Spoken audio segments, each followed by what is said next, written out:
Testing, testing, testing, testing, testing, testing, testing, testing.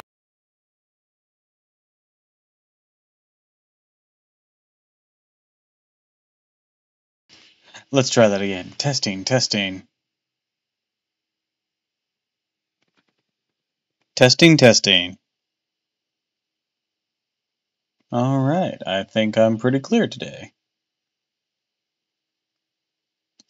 Hello, hello, hello, and welcome to another stream of reading with me. Today, we're gonna be starting something quite grand, epic. You could say it's a journey, even. For this bitch has not 100, that's understating it. Yeah, it has 100 chapters and 2,346 pages. Today, we're going to be starting the English translation of the old Chinese classic, Journey to the West, by, time to butcher this name, Wu Cheng'en. I'm already in trouble. I might have bitten off more than I could chew. You know what? We'll live. We'll certainly live. So now, let me go grab my book.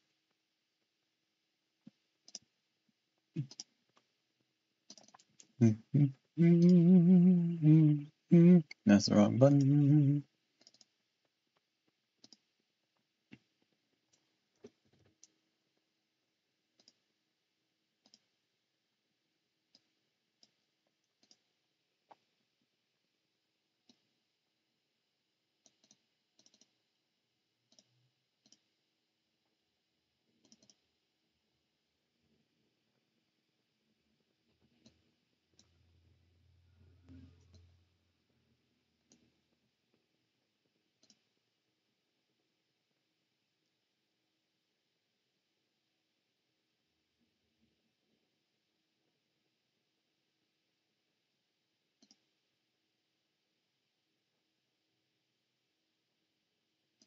There we go. There we go. Alright, time to get started. Damn, this is intimidating. What was I thinking? Fuck if I know.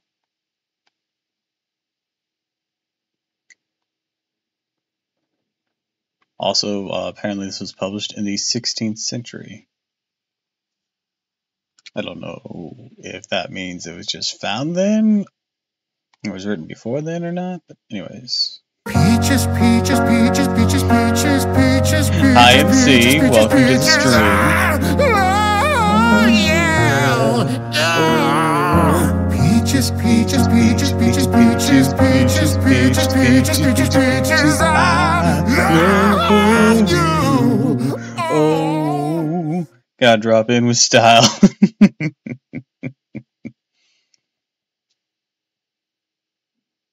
Anyways, welcome, welcome, welcome. We're going to start Journey to the West. God, just scrolling through the table of contents took a few pages. Jesus fucking Christ. Alright. How am I doing? I'm doing alright. I intended to stream a bit yesterday, but there were complications that delayed my birthday lunch by 4 hours, so I did not end up doing so. You forgot to stream today? Oh no! I mean, you can always make up for it. Or, just try not to let it worry you too much. Unless you had like a schedule set.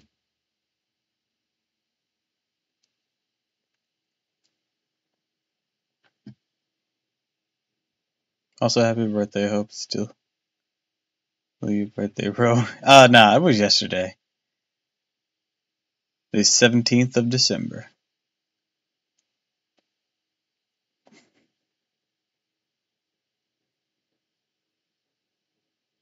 But I appreciate your well wishes regardless.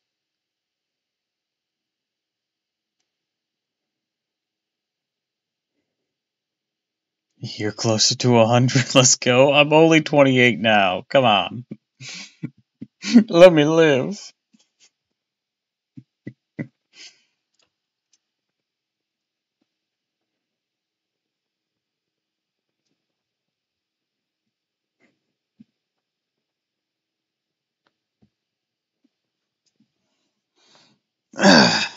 Alright.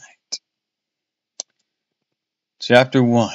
The divine root conceives, its source revealed, mind and nature, or nurture, the great Tao is born. What a lofty title for a chapter.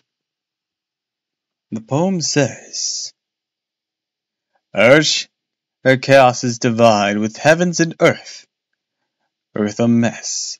No human appears in the murkiness. When Pangua broke the nebula apart, the dense impure defined, did clearing start, enfold all life supreme humanness. This would, and teach all things how become good they should. To know cycles, times, work, it's their quest.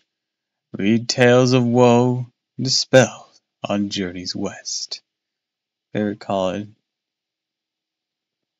If it was 28, still called him an old fart when I was an apprentice. Damn.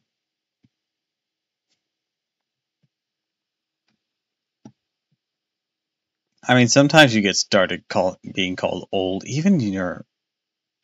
No, even before your 20s. The moment you graduate, a lot of people start calling you old. Like, moment you're out of high school, people start calling you old. It hurts. It's like, what the fuck? And it doesn't actually hurt. I just take it in stride.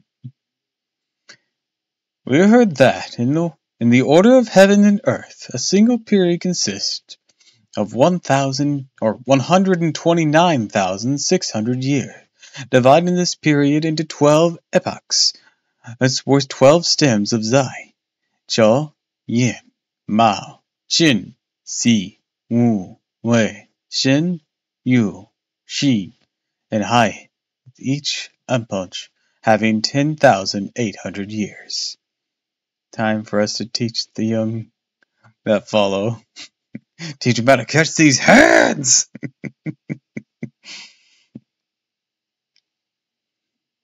Consider it as the unary circle. The sequence would be thus. The first sign of dawn appears in the hour of Zai, while at Chou the clock crows. Daybreak occurs at Yin, and the sun rises at Mao. Qin comes after breakfast, and Si,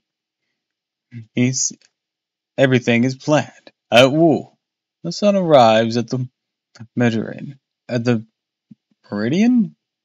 I think that's what that word is. And it declines westward by way. This evening's meal comes during the hour of Shen, and the sun sinks completely at Yu. Twilight sets in at Shen, or Xiu, and people rest by the hour of Hai. This sequence may also be understood macrocosmically. At the end of the epoch of Shao, heaven and earth were obscure, and of all things indistinct.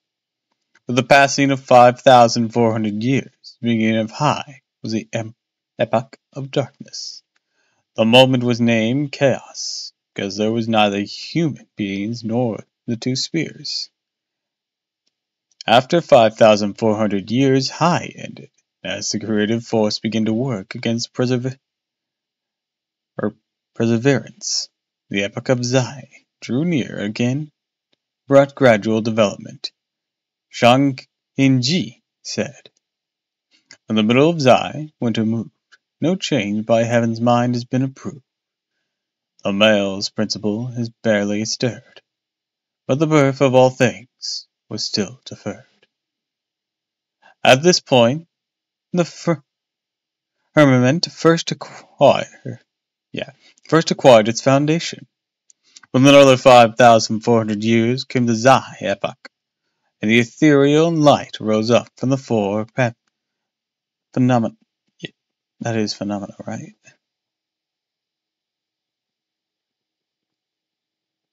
No, not quite. I'm just gonna for the four phenomena of the sun, the moon, the stars, and the heavenly bodies. Hence it said that the heavens created at Zai. The epoch comes to an end in another 5,400 years, and the sky began to harden at Chao. Epoch's approach. The classic of Cheng'en says, "Great was the male's principle, supreme the female. They made all things in obedience to heaven." At this point, the earth became solidified. And another 5,400 years after the arrival of Chao epoch, the heavy and turbulent condensed below and formed the five elements of water, fire, mountain, stone, and earth. Hence it is said the earth was created as Chao. With the passing of another 5,400 years, the Chao epoch came to an end, and of all things began to grow at the beginning of Yin epoch, the book of calendar said. The heavenly aura descended, the earthly aura rose up. Heaven and earth copulated, and all things were born. At this point, heaven and earth were bright and fair. The yin had intercourse with the yang. In another 5,400 years, during the yin epoch, human, beast, and fowl came into being, and thus the so-called three forces of heaven, earth, and man were established. Hence it is said man was born at yin. Following Pao Guo's construction of the universe, the rule of three august ones. That's a weird statement. And the ordering of the relationship by the five Theax, or Theax? Therax. Nah, that's not quite right. Or is it five teaches? Turi? That's weird. That's a weird word. It looks like teach, but with an R just stuck awkwardly in. The world was divided into four great continents. They were the East. Oh no, not this. No, not lines over vowels. My one weakness. Along with color, the lack of food, etc.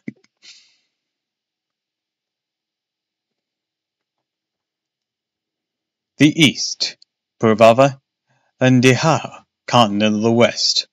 Archipelago, continent the South.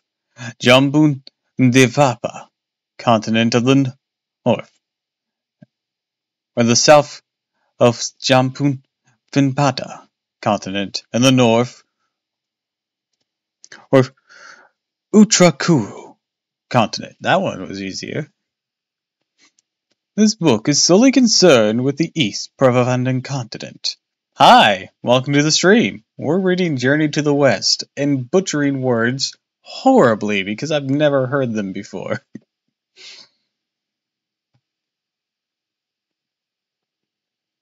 Beyond the ocean there was a country called Olai. It was near a great ocean, in the midst of which was located the famous flower fruit mountain. This mountain was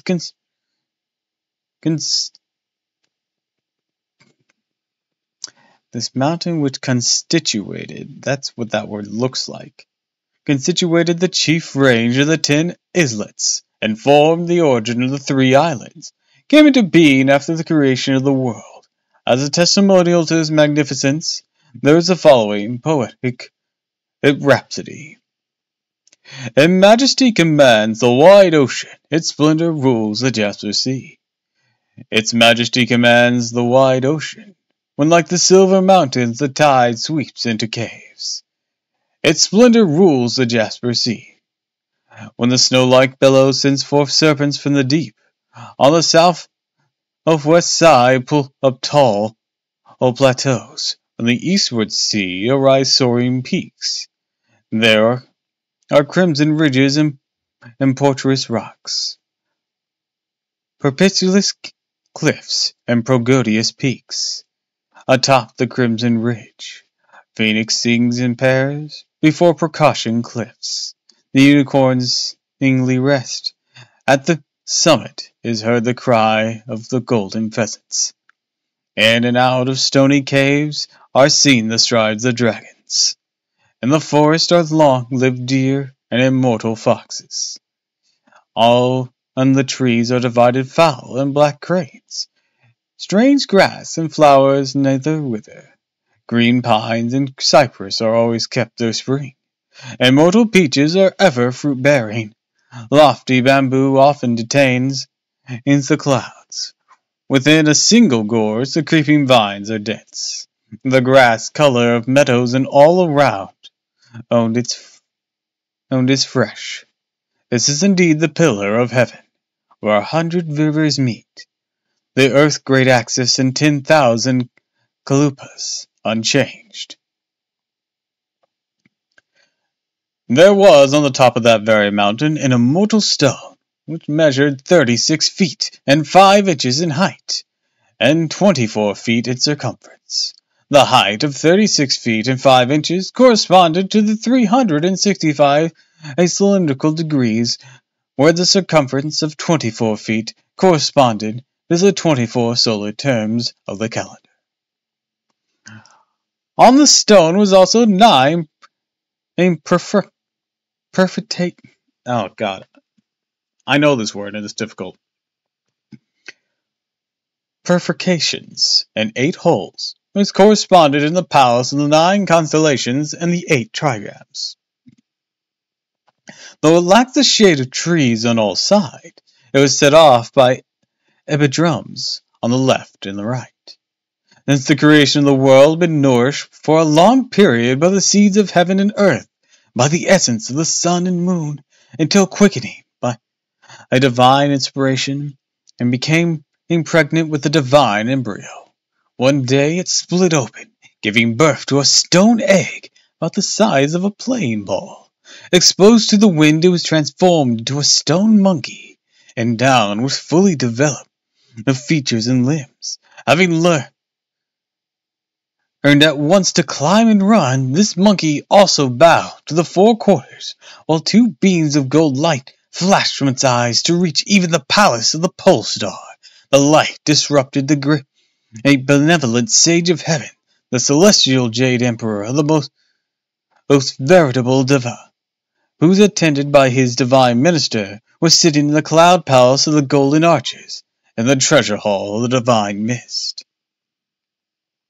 Upon seeing the glimmer of the gold beams, he ordered 1,000-mile eyes in the fair wind ear to open the south heaven gate to look out. At this command, the 2 captains went out to the gate. Having looked intently and listened clearly, they returned presently to report. Your subjects obeyed your command to locate the beams, discovered that they came from the flower fruit mountain at the border of small alloy country, which lies in the east of the East Purvadinhana continent. On this mountain is an immortal stone that gave birth to an egg. Exposed to the wind, has been transformed to a monkey, who has been bound to the 4 quarters, has flashed from his eyes those golden beams that reach the palace of pole stars. Thank you, exposition servant. I didn't just read that. Now that there's taken some food and drink, the light's about to grow dim. With the compassionate mercy, the Jade Emperor declared, these creatures from the world below are born in the essence of heaven and earth. They need not surprise us.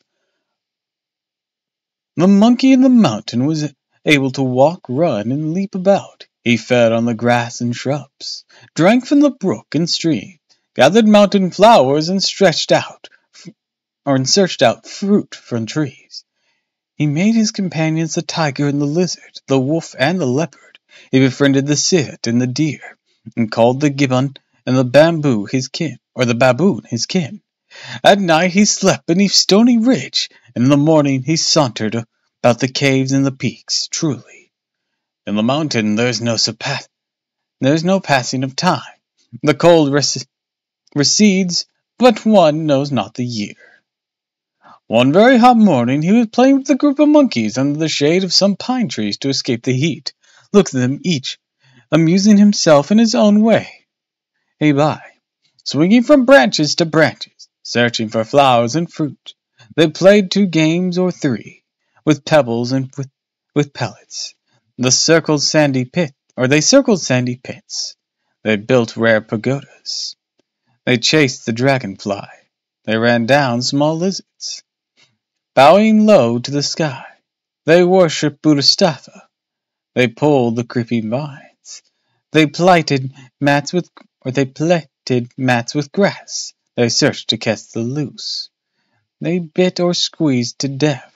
They dressed their furry coats. They scraped their fingernails. Those leaning leaned. Those rubbings rubbed. Those pushing pushed. Those pressings pressed. Those pullings pulled. Those tuggings tugged. Beneath the pine forest and free to play, they washed themselves in the green water stream. So after the monkeys had frolicked for a while, they went to bathe in the mountain stream, and saw the currents and splash like tumbling melons. The old saying goes, fowls have their fowl speech, and beasts have their beast language.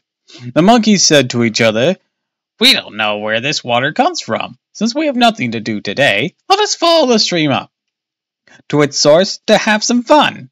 With a shriek of joy they dragged along males and females, calling out to brothers and sisters. Scrambling up the mountain, along the stream, reaching its source, they found a great waterfall. What they saw was a column of white rainbows rising, 1,000 yards of snowcaps flying. The sea wind blows, but never severed. What a river moonlights up forever. Its cold breath divides the green glades. Its branches wet the verdant shade. This torrent named a waterfall seems like a curtain hanging tall. Okay, I like that one. That one's bitching. I gotta keep that. Hold up. I gotta record that. That was unironically pretty fire.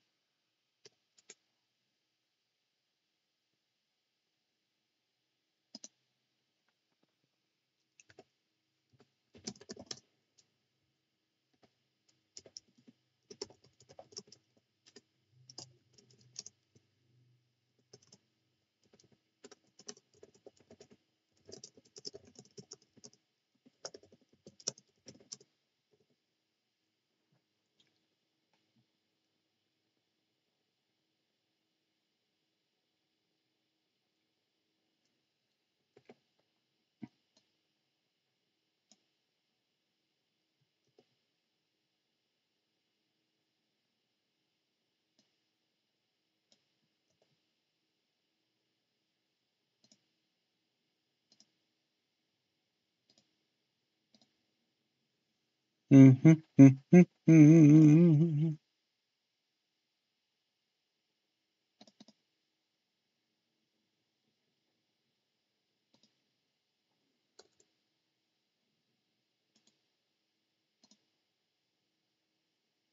we go. Saved. All the monkeys clapped their hands in acclaim. Marvelous water! Marvelous water! So this waterfall is distantly connected with the stream at the base of the mountain and flows directly out even in the great ocean. They said also, if any of us had the ability to penetrate the curtain and find out where the water comes from without hurting himself, we would honor him as king. I gave him the call 3 times, when suddenly the stone monkey leapt out from the crowd. He answered the challenge loud. I'll go in! I'll go in! What are monkeys for? Today his fame will spread wide. To his fortune the time does provide. He fated to live in this place, sent by a king to God's palace. Look at him! He closed his eyes, crouching low, and with one leap he jumped straight through the waterfall. Opening his eyes at once and raising his head to look around, he saw there was neither water nor waves inside. only a gleaming, shining bridge. He paused to collect himself and looked more carefully again. It was a bridge made of sheet iron. The water beneath it surged through the hole in the rock to reach the outside, filling all the space under the arch. With a bent body he climbed on the bridge, and looked about as he walked and discovered a beautiful place seemed to be some kind of residence. And then he saw fresh mosses piling up indigo, white clouds like jade afloat, and luminous sheens of mist and smoke, empty windows and quiet rooms, and carved flowers growing smoothly on benches, staccated, suspended in milky cave, or stalagmite, or stalactites. Why did that trip me up? Stalactites suspended in milky caves, where blossom voluptuous over the ground, or voluminous over the ground. Pans and stones near the wall show the trace of fire. Bottles and cups on the table contain leftovers. The stone seats and beds were truly lovable. The stone pots and bowls were more praiseworthy. There were, furthermore, a stalk or two of tall bamboos, and 3 or 5 sprigs of plum flowers. The few green pines, always draped in rain. The whole place indeed resembled a home. After staring at the place for a long time, he jumped across the middle of the bridge, looked left and right, and there, in the middle, was a stone tablet on which inscribed in regular large letters, "The blessed land of flower, fruit mountains, the cave heaven of water, curtain cave." Beside him was a delight. Beside himself with delight. The stone monkey quickly turned around to go back out, closing his eyes and crouching again, leaping out of the water. "A great stroke of luck!" he exclaimed with too loud go-off. "A great stroke of luck!" The other monkeys surrounded him and asked, "How is it inside? How deep is the water?" The stone monkey replied, "There is no water at all. There's a sheet iron bridge, and belong a piece of heaven-sent property." "What do you mean there's property in there?" asked the monkeys. Laughing, the stone monkey said, "The water splashes through a hole in the rock and fills the space under the bridge. Beside the bridge is a stone mansion with trees and flowers. Inside are stone ovens and stoves, stone pots and pans, stone beds and benches. A stone tablet in the middle has the inscription, 'The blessed land of flower fruit mountain, the cave heaven of water curtain cave.' This is truly a place for us to settle in, and it is moreover very spacious inside. It can hold thousands of young and old. Let's all go live in there, and spare ourselves from being subject to the whims of heaven. We have in there a retreat from wind, a shelter from rain. You fear no frost or snow. You hear no thunderclap. Mist and smoke are brightened, warmed by a holy light. The pines are evergreen, and rare flowers daily new." When the monkeys heard that, they were delighted, saying, "You go in first and lead the way." The stone monkey closed his eyes again, crouched low, and jumped inside. "All of you," he cried, "follow me in! Follow me in!" The braver of the monkeys leapt in at once. The more timid ones stuck out their heads and drew them back, scratched their ears, rubbed their jaws, and chattered noisily. After milling around for some time, they too bounded inside. Jumping across the bridge, they were all soon snatching dishes, clutching bowls, or fighting for stoves and beds, shoving and pushing things hither and thither, befitting their stubbornly prankish nature. The monkeys could not keep still for a moment, stopped only when they were utterly exhausted.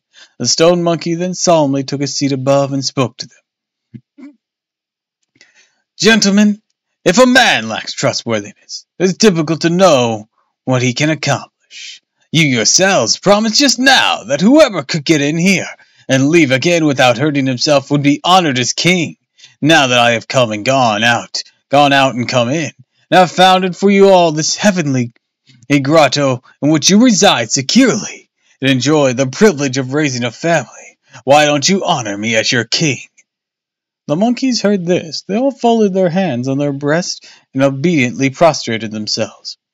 for each one of them lined up according to rank and age, and bowed reverently.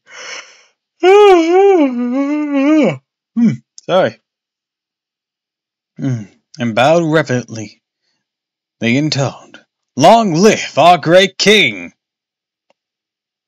In that moment, the stone monkey ascended the throne of kingship. He did away with the word stone in his name and assembled the title Handsome Monkey King. There is a testimonial poem that says, "Triple spring he made it to beget of all things, the divine stone quickened by sun and moon, changed from egg to ape to change the great way. Lomain and surname matched elixirs made.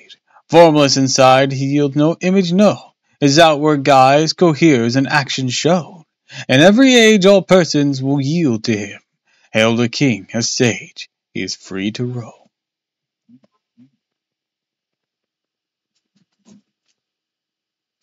Hold on.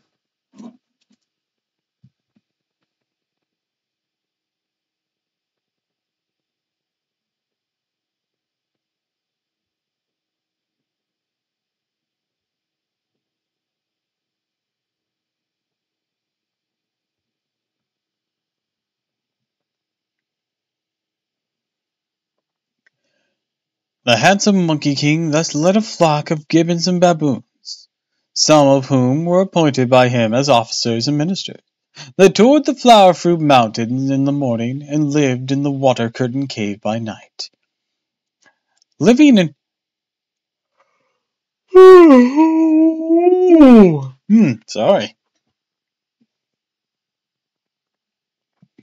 Living in concord and sympathy. They did not mingle with bird or beast, but enjoyed their independence and perfect happiness, for such was their activities. In spring they gathered flowers for food and drink. In summer they went in west of fruit for subsistence. In autumn they amassed taros and chestnuts to ward off time.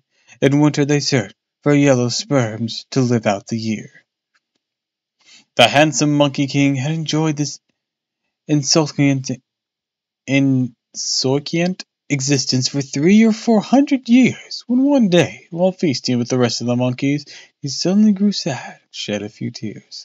Alarmed, the monkeys surrounding him bowed down and asked, "What is disturbing the great king?"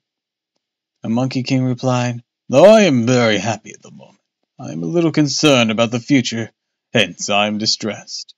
The monkeys all laughed and said, "The great king indeed does not know contentment. Here we daily have a banquet on an immortal mountain in a blessed land, in an ancient cave on a divine continent. We are not subject to the unicorn, the phoenix, nor are we governed by the rulers of mankind. Such independence and comfort are immeasurable blessings. Why, then, does he worry about the future?" The Monkey King said, "Though we are not subject to the laws of man today, nor need we be threatened by the rules of any bird or beast, old age and physical decay in the future will disclose the secret sovereignty of Yama, a king of the underworld. If we die, shall we not have lived in vain, not being able to rank forever among the heavenly beings?" When the monkeys heard this, they all covered their faces and wept mournfully, each one troubled by his own impermanence. Congratulations, Wukong, you gave them all an existential crisis.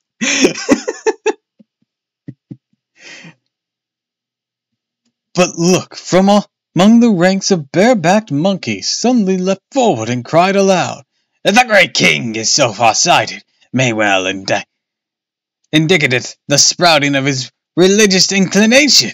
There are among the 5 major divisions of all living creatures only 3 species that are not subject to I'm a king of the underworld." The Monkey King said, "Do you know who they are?" The monkey said, "They are the Buddhas, the immortals, and the holy sages. These 3 alone can avoid the wheel of transmigration, as well as the process of birth and destruction, and live as long as heaven and earth, the mountain and the streams." "Where do they live?" asked the Monkey King. The monkey said, man, this is not like structure for character paragraphs. "They do not live beyond the world of Jambundepa, for they dwell within ancient caves on immortal mountains. When the Monkey King heard this, he was filled with delight, saying, "Tomorrow I shall take leave of you all and go down the mountain. If I have to wander with the clouds to the corners of the sea, or journey to the distant edges of heaven, I intend to find these three kinds of people. I will learn from them how to be young forever, and escape the calamity inflicted by King Yama." Lo, this utterance at once led him to leap free of the transmigration net, and be the great sage equal to heaven. All the monkeys clapped their hands in acclamation, saying, "Wonderful, wonderful! Tomorrow we shall scour the mountain range to gather plenty of fruit, that we may send the king off with a great banquet." Next day the monkeys duly went to gather immortal peaches, to pick rare fruits, to dig out mountain herbs, and chop yellow sperms. I don't know what that is. They brought in orderly manner every variety of orchids and epergums, exotic plants and strange flowers. They set out the stone chairs and stone tables, covering the tables with immortal wines and food, looking at the golden bowls and pearly pellets, red ripeness and yellow plumpness. Golden balls and pearly pellets are the cherries, their colors truly luscious. Red ripeness and yellow plumpness are the plums, their taste a fragrant tartness. Fresh linguines of sweet plums and thin skin, fiery liches of small pits and red sacks. Green fruits of the pyrus are presented by the branch. The lockwood yellow with buds are held with their leaves. Pears like rabbit heads and dates like chickens' hearts. Dispel your thirst your sorrow, and the effects of wine. Fragrant peaches and soft almonds are as sweet as the elixir of life. Crisply fresh plums and strawberries are sour like cheese and buttermilk. Red plumps and black seeds compose the ripe watermelon, or pulps. Red pulps and black seeds compose the ripe watermelon. 4 cloves of yellow rind encase the big persimmons. When the pomegranates are split wide, chimborazo grains glisten like the specks of rubies. When the chestnuts are cracked open, their tough bonds are hard like cornelians. Walnut and silver almonds fare well with tea. Coconuts and grapes may be pressed into wine. Hazelnuts, yews, and crab apples overfill the dishes. Kumquats, sugar canes, tangerines, and oranges crowd the table. Sweet yams are baked, yellow sperms overboiled, the tubers minced with seeds of water lily, and soup in stone pots simmer on gentle fire. Mankind may boast in delicious dainties, or can best the pleasures of mountain monkeys. The monkeys honored the Monkey King with a seat. Hold on. Still a bit of granola in my throat. What the hell?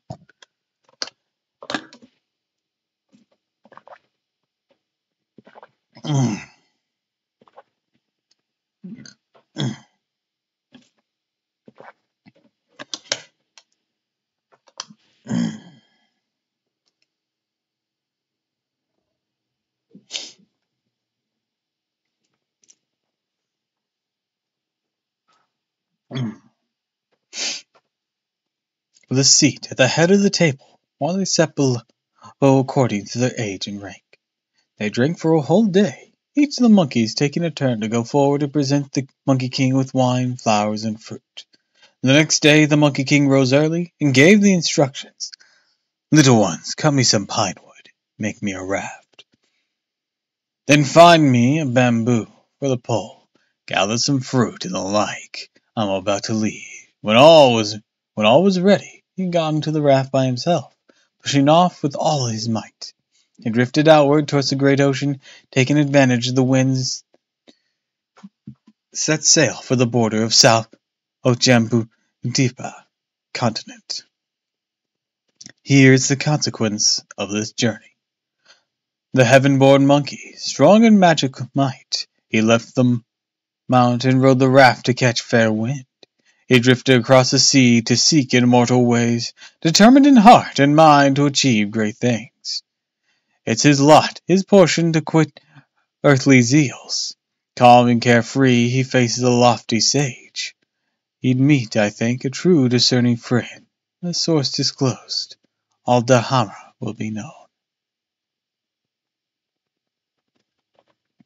It was indeed his fortune that, after he boarded the wooden raft, a strong southeast wind, which lasted for days, sent him to the northwest continent, the border of the South Ojambundapa, a continent. He took the pole to test the water. Finding it shallow one day, he abandoned the raft and jumped ashore. On the beach there was a people fishing, hunting wild geese, digging clams, and draining salt. He approached them, making a weird face, some strange antics, scared them into dropping their baskets and net, scattering in all directions. One of them could not run, and was caught by Monkey King, who stripped him of his clothes and put them on himself, aping the way humans wore them. With a swagger he walked through the country and prefectures, imitating human speech and human manners in the marketplaces. Rested by night and died in the morning, but he was bent on finding the way of the Buddhas, immortals and holy sages, on discovering the formula for eternal youth. He saw, however, that people of the world were all seekers after profit and fame. There was not one who showed concern for his appointed end. This is their condition.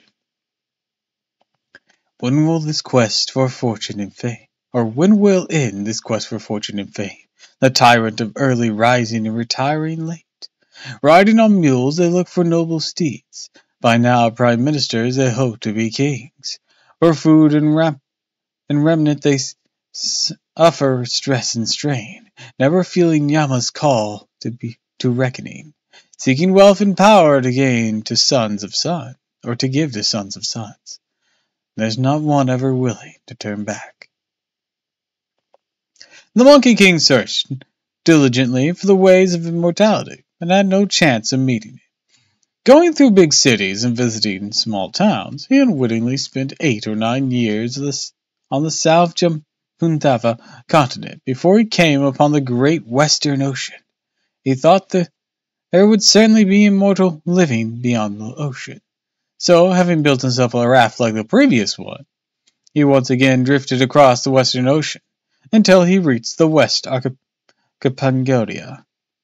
the continent. After landing, he searched for a long time, when all at once he came upon a tall, beautiful mountain with thick forest at the base. As he was afraid neither of wolves and lizards, nor tigers and leopards, he went straight to the top to look around. Indeed, a magnificent mountain. 1,000 peaks stand like rows of spears, like 10,000 cubits of screen widespread. The sunbeams lightly enhance the azure mist. In darkening, in rain, the mountain's color turns cool and green. Dry creepers entwine old trees. Ancient folds edge secluded paths. Rare flowers, luxuriant grass. Tall bamboos and lofty pines. For 10,000 years grow green in this blessed land, rare flowers and luxuriant grasses, and all seasons bloom as the isle of the blessed. The call of the bird hidden are clear.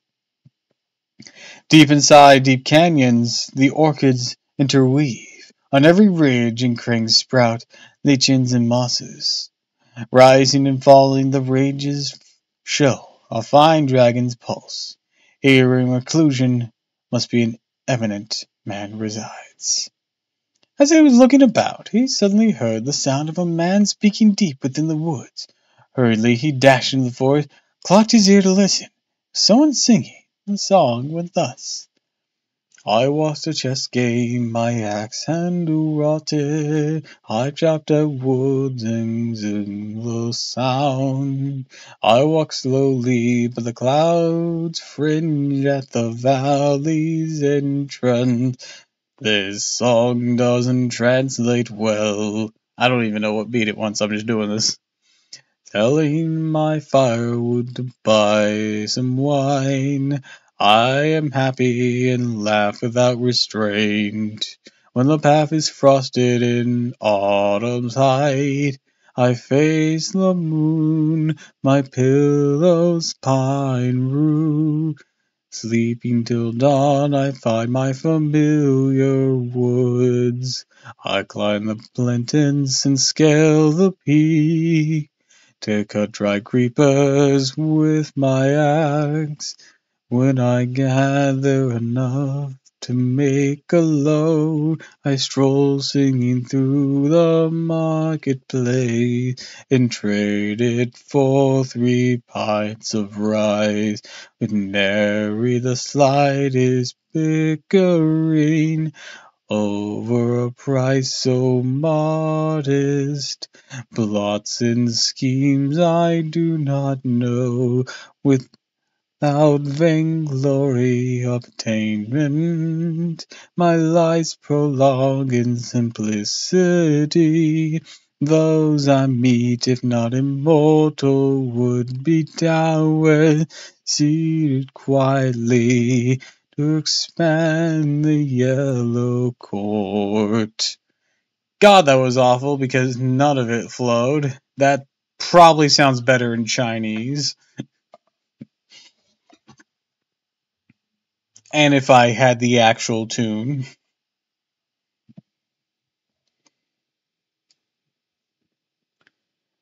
When the handsome Monkey King heard this, he was filled with delight, saying, "So the immortals are hiding in this place."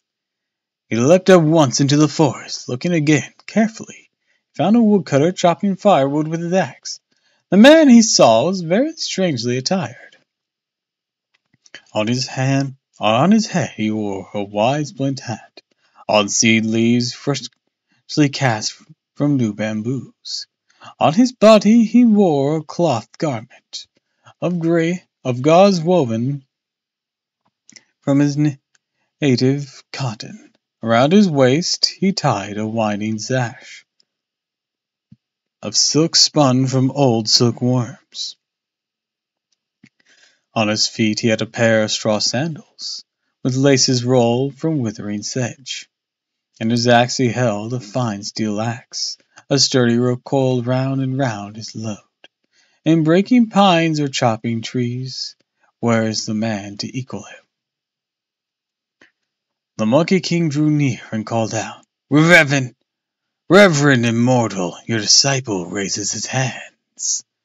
The woodcutter was so flustered that he dropped his axe. He turned to return the salutation. "Blasphemy, blasphemy!" he said. "I, a foolish fellow, with hardly enough clothes or food. How can I bear the title of immortal?" The Monkey King said, "If you are not immortal, how is it you speak his language?" The woodcutter asked, "What did I say that sounded like the language of an immortal?" Monkey King explained, "When I came just now on the forest edge, I heard you singing. Those I met, if not immortal, would be Taoists, seated quietly to expand the yellow core. The yellow core contains the perfected word of the way and virtue. What can you be but an immortal?" Laughing, the woodcutter said, "I can tell you this much. The tune of that lyric is named A Court Full of Blossoms. It was taught to me by an immortal, a neighbor of mine. He saw that I had to struggle to make a living, and my days were full of worries, so he told me to recite the poem whenever I was troubled. This, he said, would both comfort me and rid me of difficulties. Happened that I was anxious about something just now, so I sang the song. It didn't occur to me that it'd be overheard." The monkey said, "If you're a neighbor of an immortal, why don't you follow him in the cultivation of the way? Wouldn't it be nice to learn from him the formula for eternal youth?" The woodcutter replied, "My lot has been hard one all my life. I was young, I was led into my parents' nurture until I was 8 or 9. As soon as I began to have some understanding of human affairs, my father unfortunately died. My mother remained a widow. I had no brothers or sisters. There was no alternative but for me alone to support and care for my mother. Now that my mother is growing old, all the more I dare not leave her. Moreover, my fields are rather barren and destitute. We haven't enough food or clothing. I can't do more than chop 2 bundles of firewood to take to market, in exchange for a few pennies to buy a few pints of rice. I cook that myself, serving it to my mother with tea that I make. That's why I can't practice artistry. Artistries or ostriches? I don't know what that word is. You know what? Let's look it up. What is this word? What does it mean?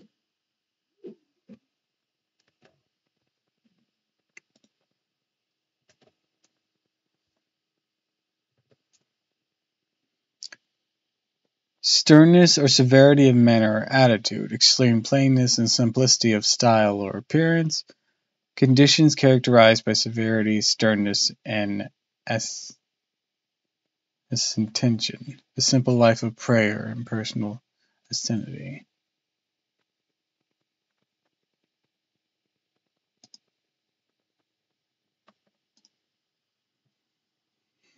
The Monkey King said, "According to what you have said, you are indeed a gentleman of filial piety, or piety, would certainly be rewarded in the future, I hope. However, that you will show me the way to the immortal's abode, so that I may reverently call upon him." "It is not far," the woodcutter said. "This mountain is called the Mountain of Mind and Heart, and in it the cave of slanting moon and 3 stars. Inside the cave is an immortal by the name of Patriarch Arxumbodai, who has already sent out innumerable disciples. Even now there are 30 or 40 persons who are practicing altruicies. Still don't know how to pronounce it. Following the narrow path and travel south for about 7 or 8 miles, and you should come to his home." Grabbing the woodcutter, the Monkey King said, "Honored brother, go with me. If I receive any benefit, I'll not forget the favor of your guidance." "What a bone-headed fellow you are," the woodcutter said. "I just finished telling you these things, you still don't understand. If I go to you, I'd be neglecting my livelihood. I will take care of my mother. I must chop my firewood. You go on by yourself." Monkey King heard this, he had to take his leave. Emerging from the forest, he found the path, went past the slope of the hill. After he traveled 7 or 8 miles, a cave dwelling indeed came into sight. He stood up straight to take a better look at this splendid palace. This is what he saw: mist and smoke and diffusive brilliance, flashing lights from the sun and moon. 1,000 stalks of old cypress, 10,000 stems of tall bamboo, 1,000 stalks of old cypress, draped in rain, half filled the air with tender green. 10,000 stems of tall bamboo, held in smoke, will paint the glen chartreuse. Strange flowers spread brocadas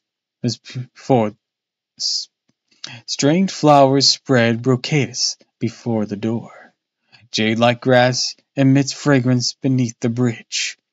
On ridges protruding grow moist green lichens. On hanging cliffs cling the long blue mosses. The cries of immortal cranes are often heard. Once in a while a phoenix soars overhead. When the crane cries, their sound reaches through the marsh to the distant sky. When the phoenix soars up, its plume with 5 bright colors embroider the clouds. Black apes and white deers may come or hide. Gold lions and jade elephants may lead or bide. Look with care at the blessed holy place, its true semblance of paradise. He noticed the door of the cave was tightly shut. All was quiet. There were no signs of a human inhabitant. Turned around and suddenly perceived at the top of the cliff a stone slab, approximately 8 feet wide and over 30 feet tall. On it were written in letters, "The Mountain of Mind and Heart, the Cave of Slanting Moon and 3 Stars."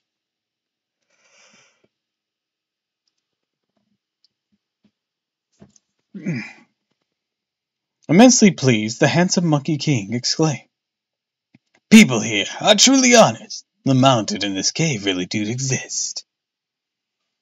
He stared at the place for a long time, but dared not knock. Instead, he jumped onto the branch of a pine tree, picked a few pine seeds and ate them, and began to play.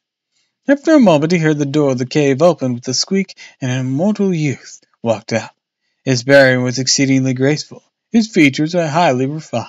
There was certainly no ordinary young mortal, for he had his hair bound with 2 cords of silk, a wide robe with 2 sleeves of wind. His body and face seemed more distinct, for visage and mind were both detached. Long a stranger to all worldly things, he was the mountain's ageless boy, untainted even with a speck of dust. He feared no havoc but the seasons wrought. After coming through the door, the boy shouted, "Who is causing disturbance here?" The Monkey King leapt down from the tree and went up to him, bowing. "Immortal boy," he said, "I am a seeker of the way of immortality. I would never dare cause any disturbance." With a chuckle, the immortal youth asked, "Are you the seeker of the way?" "I am indeed," answered the Monkey King. My master at the house," the boy said, "had just left his coach to give a lecture on the platform. Before even announcing his theme, however, he told me to go out and open the door, saying there's someone outside who wants to practice tertiaries. You may go and receive him. It must be you, I suppose?" Monkey King said, smiling.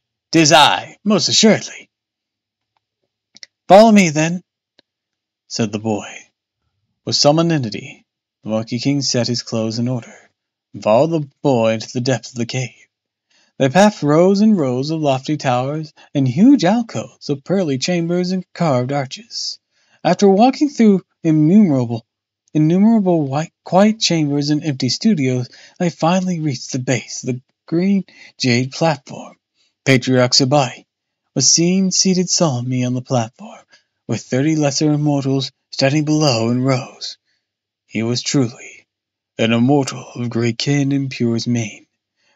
Master Subade, whose wondrous form of the West had no end or birth by work of the double three. His whole spirit and breath were with mercy filled. Empty, spontaneous, it could change at will. His Buddha nature able to do all things. The same age as heaven at his majestic frame. Fully tried and enlightened was his grand priest. Hi, Ghastly. Welcome to the stream.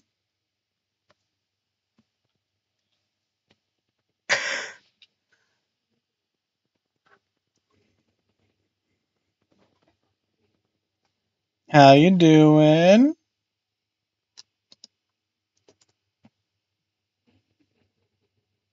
Aw, hi.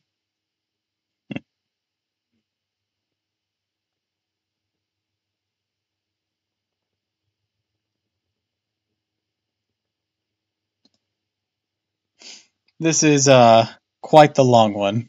Avoiding cleaning my room. Damn.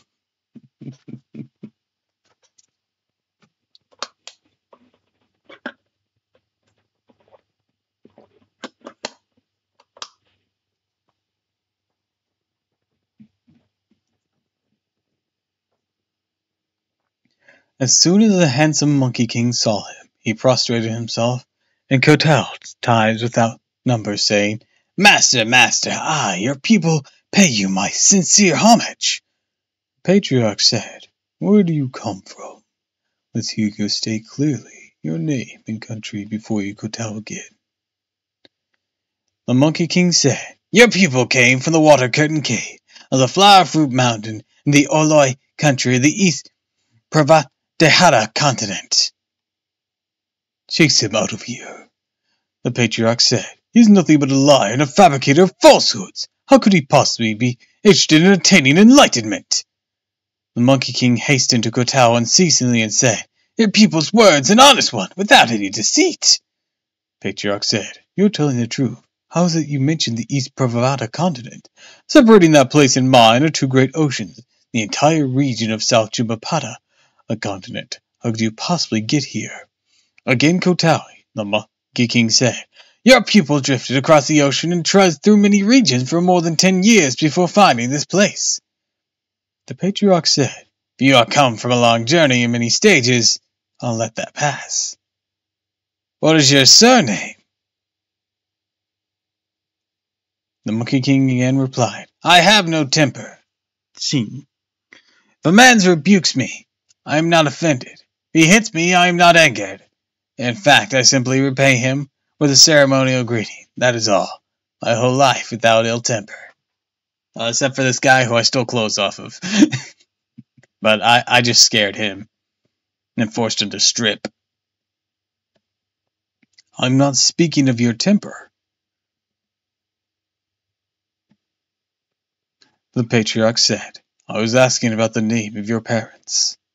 I have no parents either, said the Monkey King. Patriarch said, you have no parents. You must have been born from a tree. Not from a tree, said the Monkey King, but from a rock. I recall there used to be an immortal stone on Flower Fruit Mountain. I was born the year the stone split open. The patriarch heard this. He was secretly pleased and said, well, evidently you were created by heaven and earth. Get up and show me how you walk. Snapping erect, the monkey scurried around a couple times. Patriarch laughed and said, though your features are not the most attractive, you do resemble a pingodola-eating monkey, almost. This gives me the idea of taking a surname for you from your appearance. I intend to call you by the name Hu. If I drop the animal radical from this word, what's left is a compound made up of two characters, Gu and Yu. Gu means age and Yu means female. An aged female cannot reproduce. What?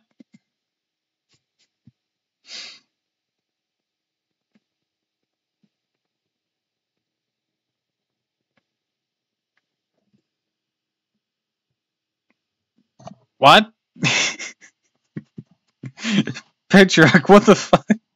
Does this make more sense in Chinese?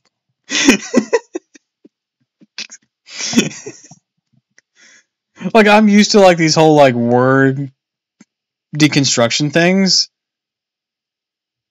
But this one doesn't make any goddamn sense.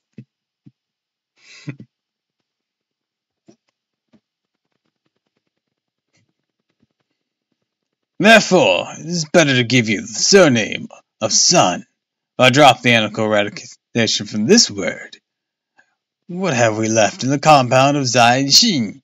Zai means a boy and Xin means a baby. The name exactly accords to the fundamental doctrines of the baby boy, so your surname will be son. I followed none of that.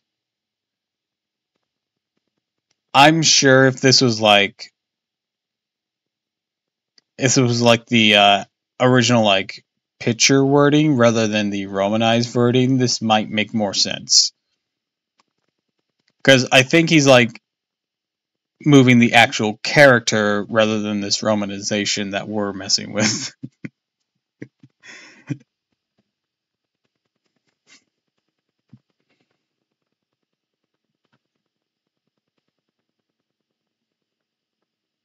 That's what I assume he's doing right now. Because otherwise, I'm so lost.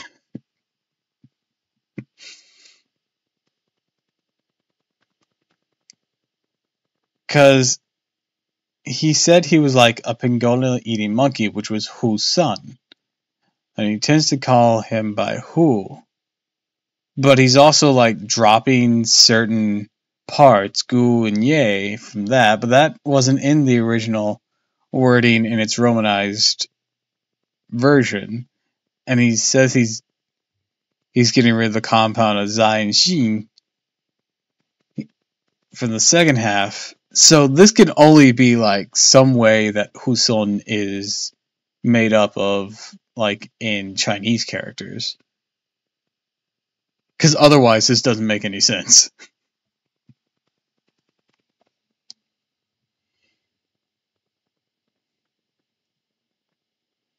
So your surname will be Sun. When the Monkey King heard this, he was filled with delight. Splendid, splendid! He cried, kowtowing. At last I know my surname. May the master be even more gracious. Since I received the surname, let me be given also a personal name, that it may facilitate your calling and commanding me. The patriarch said, my traditions are 12 characters, have been used to name the pupils according to their division. You are the one who belongs to the 10th generation. Which 12 characters are they? Asked the Monkey King. Patriarch replied, they are wide, Guang, great, Da, wise, Ji, Intelligence, Hoi. True, Zhen. Conforming, Ru. Nature, Xing. See, Hai. Sharp, Ying. Wake, Wu. Complete, Yon. And awake, Jui. Your rank falls precisely on the word wake, Wu. So you will hence be given the religious name Wake to the Void, Wukong. Alright?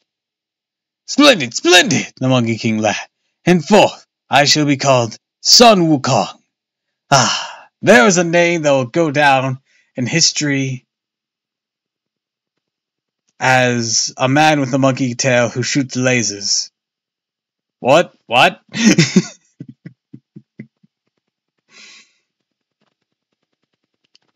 So it was. A nebulous parting he had no name. Smashing stubborn void needs wake to the void. He did not know what fruit Taoist cultivation he succeeded in attaining afterwards. Let's listen to the explanation in the next chapter.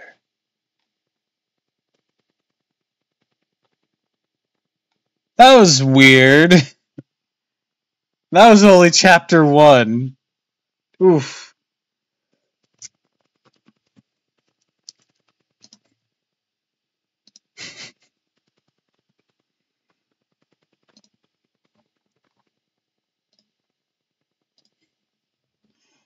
Ah, goodness gracious. Okay.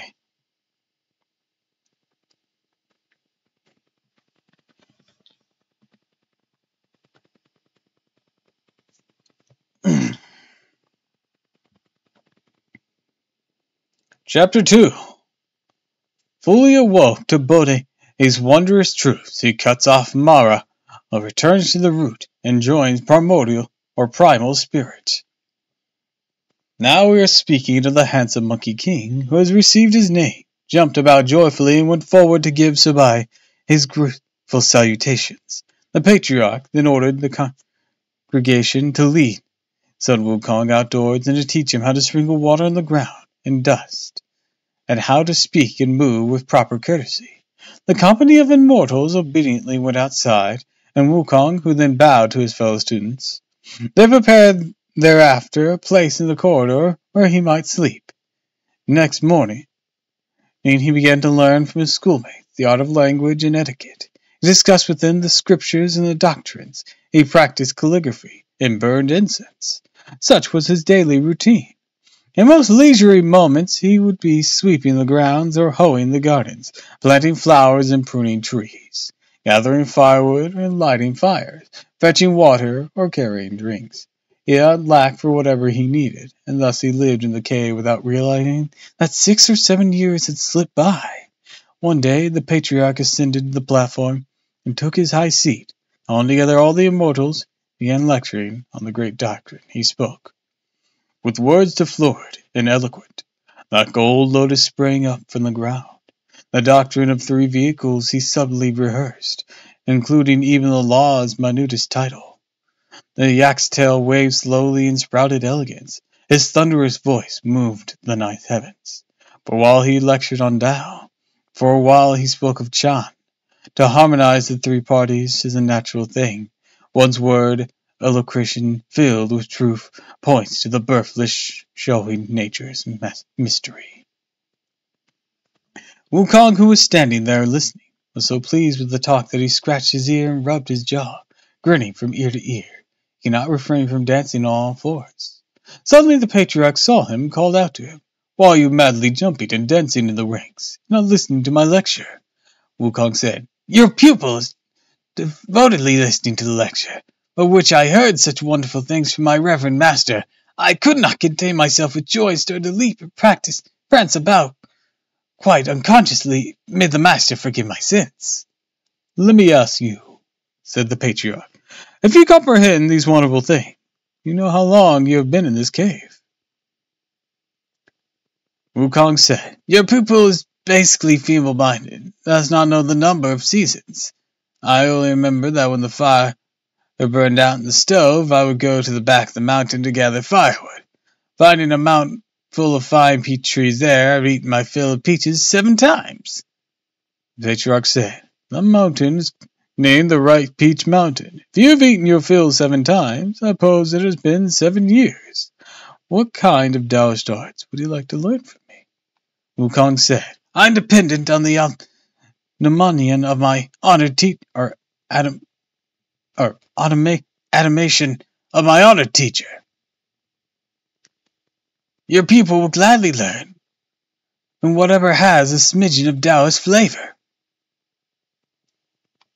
The patriarch said, in the traditions of Tao, there are 360 heteronomous divisions, all the practices of which may result in illumination.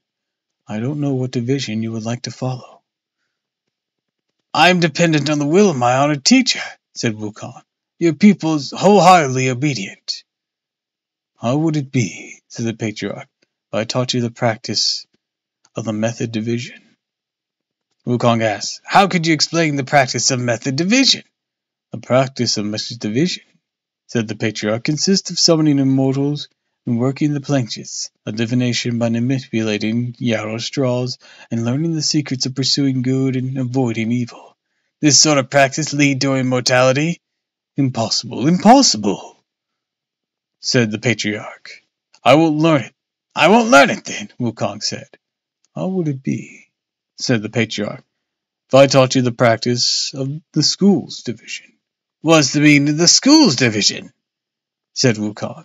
The schools division, the patriarch said, includes the Confucians, the Buddhists, and the Taoists, the dualists, the Mohanists, and the physicians. They read scriptures and recite prayers. They interview priests or conjure of saints and the like. Can this sort of practice lead to immortality? Said Wukong. Patriarch said, if immortality is what you desire, this practice is like setting a pillar inside a wall. What? Pointless? Structurally sound? I don't know what that means.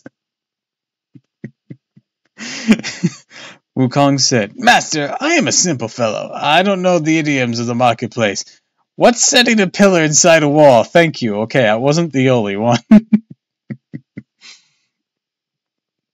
Patriarch said, when people build houses and want them to be sturdy, they place a pillar as a prop inside the wall. But someday the big mansion will decay, and the pillar too will rot. Are you saying then, Wukong said, is that it is not long-lasting? I'm not going to learn this. The patriarch said, how would it be if I taught you the practice of the silence division? He just pulls out a gun. What if I taught you the practice of shutting the fuck up? What is the aim of the silence division? Wukong asked. To cultivate the fasting of abstinence, said the patriarch. Quintessence in inactivity, meditation in the art of cross-legged sitting, restraint of language and vegetarian diet. There's also the practice of yoga, exercises, standing on or prostrate, entrance into complete stillness, contemplation and solidarity confinement, and the like, or solitary confinement and the like. Can these activities, asked Wukong, bring about immortality? They are no better than the unfired bricks on the kiln, said the patriarch. Wukong laughed and said, Master indeed loves to beat around the bush. Haven't I just told you I don't know these idioms of the marketplace? What do you mean by unfired bricks in the kiln? I think he means that it just wouldn't be any more useful. The patriarch replied, the tiles and the bricks in the kiln may have been molded into shapes, but have not been refined by water and fire. Heavy rain will one day make them crumble. So this too lacks permanence, said Wukong. I don't want to learn it. Patriarch said, how would it be if I taught you the practice of the active individual? Are we gonna go through like all 600 or whatever number you had of this? This is gonna be a long chapter if that's the case.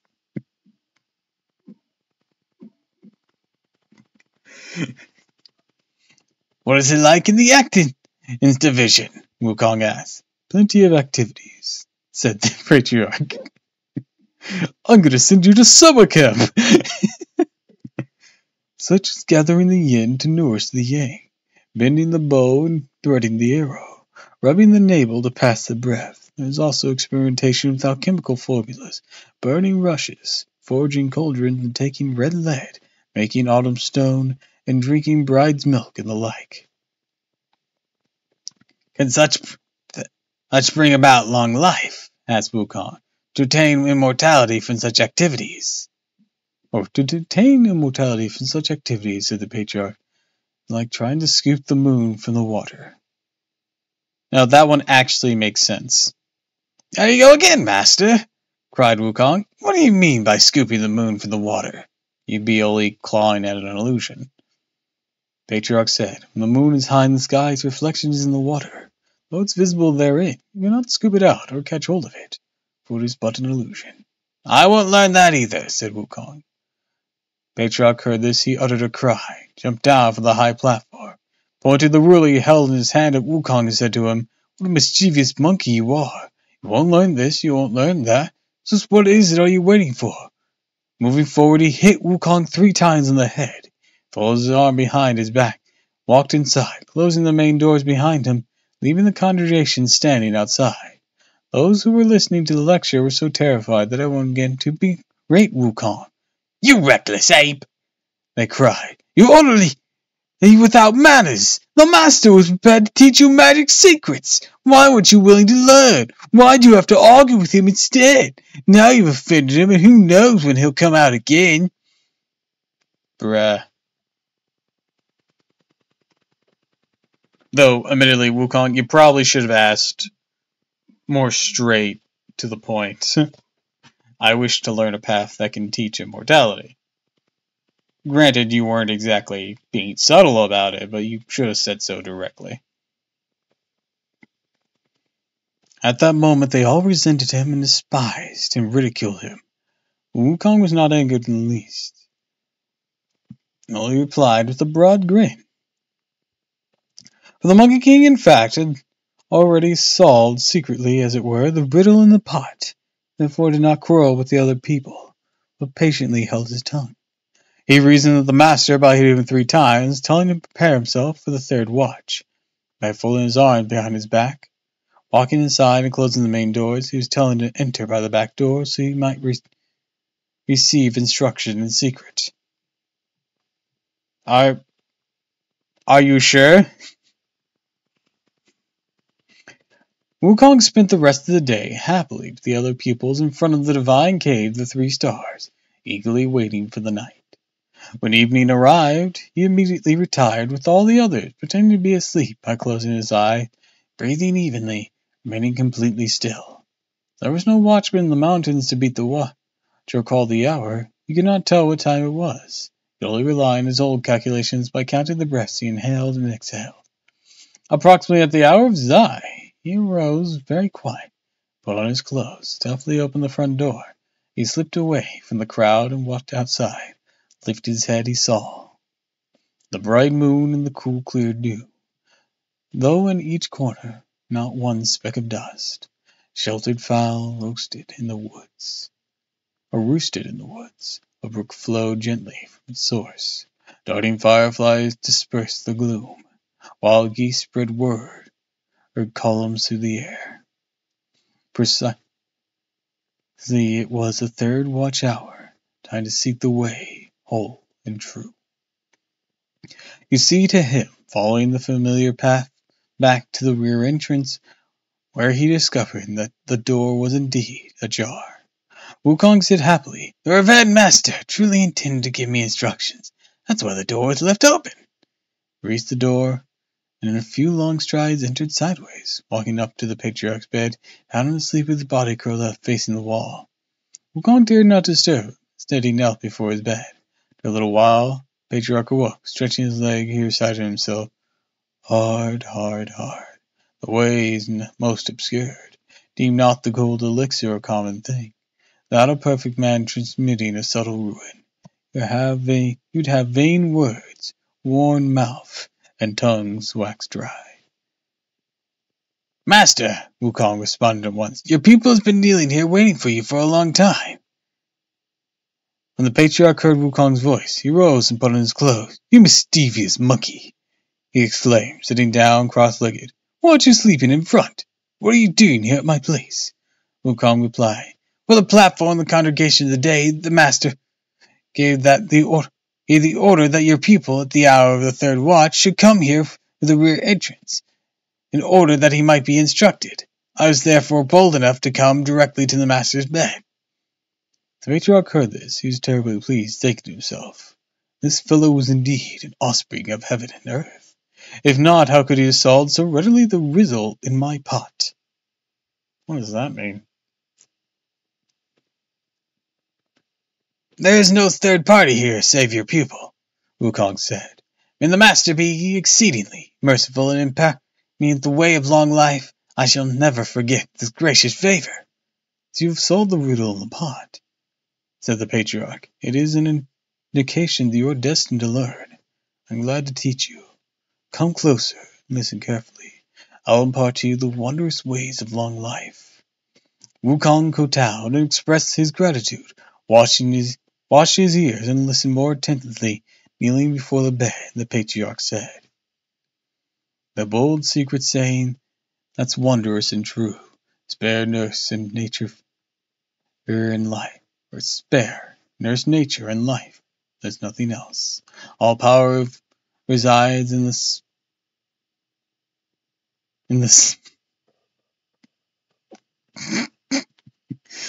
God damn it! All power resides in the semen, breath, and spirit. Store those secretly, lest there be a leak. Lest there be a leak. Keep within the body.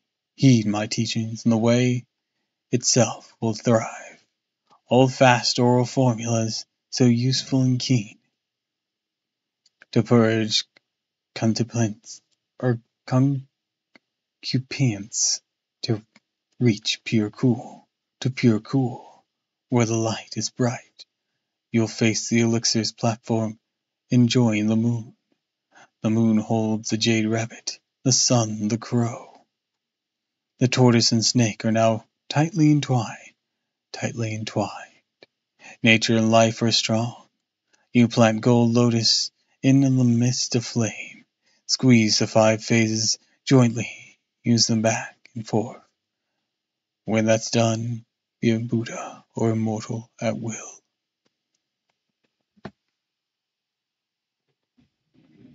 At that moment, the very origin was disclosed to Wukong, whose mind became spiritualized as blessedness came to him. He carefully committed to memory all the oral formulas. To kowtow and to thank the patriarch, he left by the rear entrance. As he went out, he saw that the eastern skies began to pale with light. The golden beam shone on the westward way. Following the same path, he returned to the front door, pushed it open quietly, and went inside. Sat up in his sleeping place and purposely rustled the bed and covers, crying, "It's light! It's light! Get up!"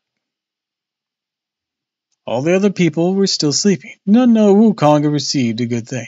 He played the fool that day after getting up, but persisted in what he had learned secretly by doing breathing exercises before the hour of Zai and after the hours of Wu. 3 years went by swiftly. The patriarch again mounted his throne to lecture to the multitude. He discussed the scholastic deliberations and the parables. He discoursed on the integrament of this is a tough word. Integument of external conduct. Suddenly he asked, "Where's Wukong?" Wukong drew near and knelt down. "Your pupil's here," he said. "What sort of art have you been practicing lately?" The patriarch asked. "Recently," Wukong said, "your pupil has begun to approach the nature of all things. My foundational knowledge has become firmly established."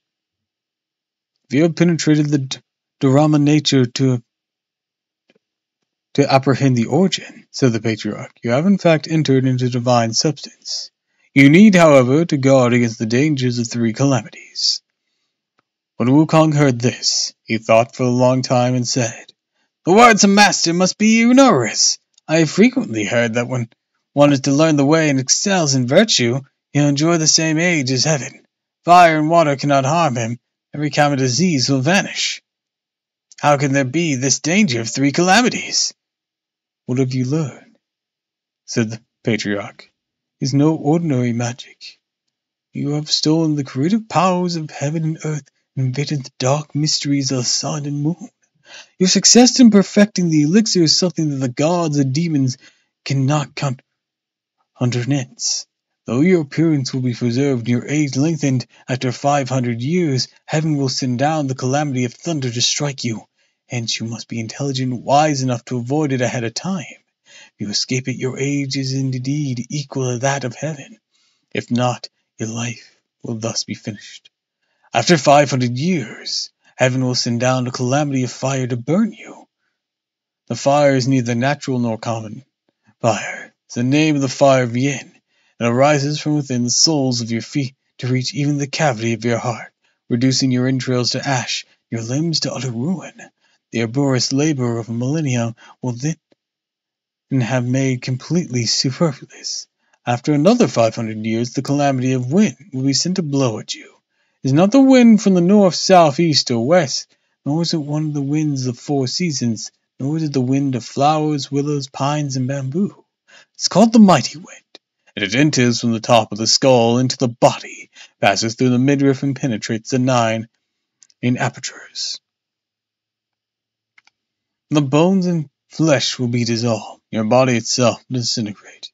You must therefore avoid all 3 calamities. When Wukong had heard this, his hair stood on end. Kowtowing reverently, he said, I beg the master to be merciful. Pardon me the method to avoid the 3 calamities.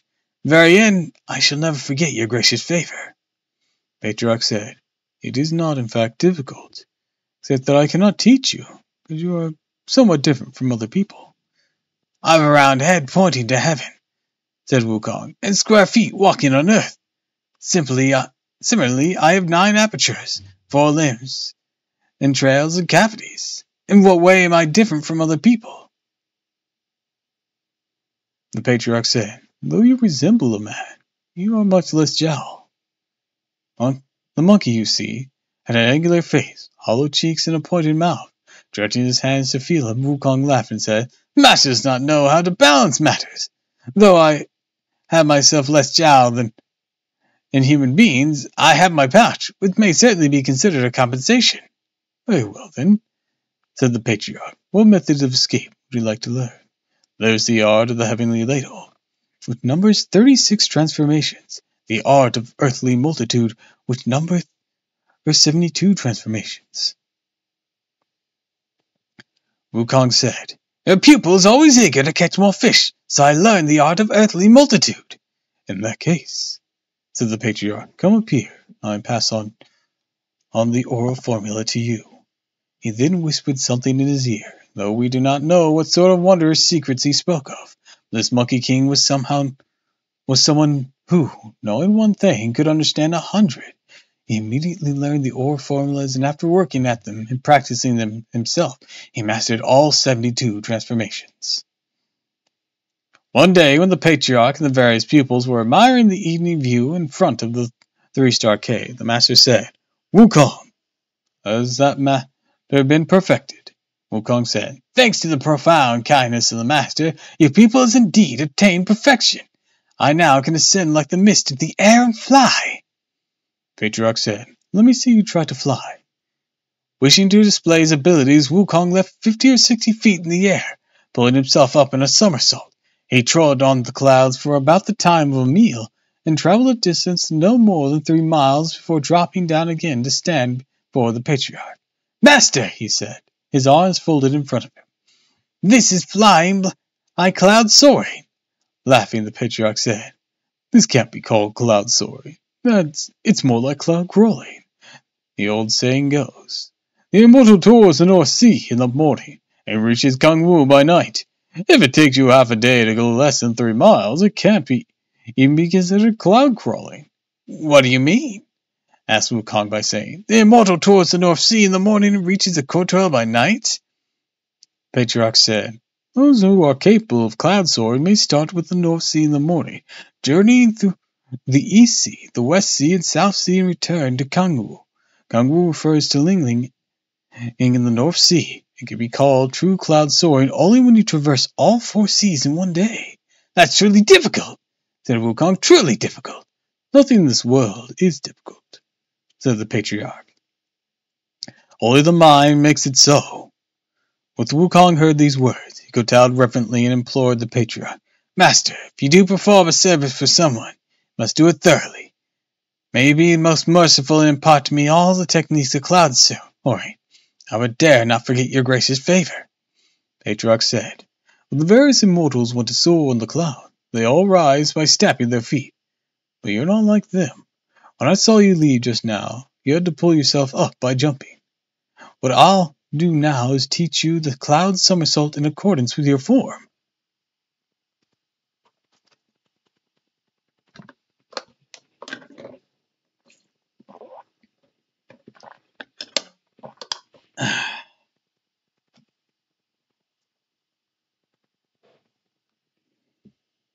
Wukong again prostrated himself and pleaded with him. The patriarch gave him an oral formula. Make the magic sign, recite the spell, clench your fists tightly, shake your body. When you jump up, one somersault will carry you 108,000 miles. When the other people heard this, they all giggled and said, Lucky Wukong, if you realize this little trick, he can become a dispatcher for someone to deliver documents or carry circulars. He'll be able to make a living anywhere. Come on, shits. You guys have more important things you're trying to learn here, aren't you? Man, his peers suck. Cloud now began to darken. The master went back to the cave dwelling with his pupils.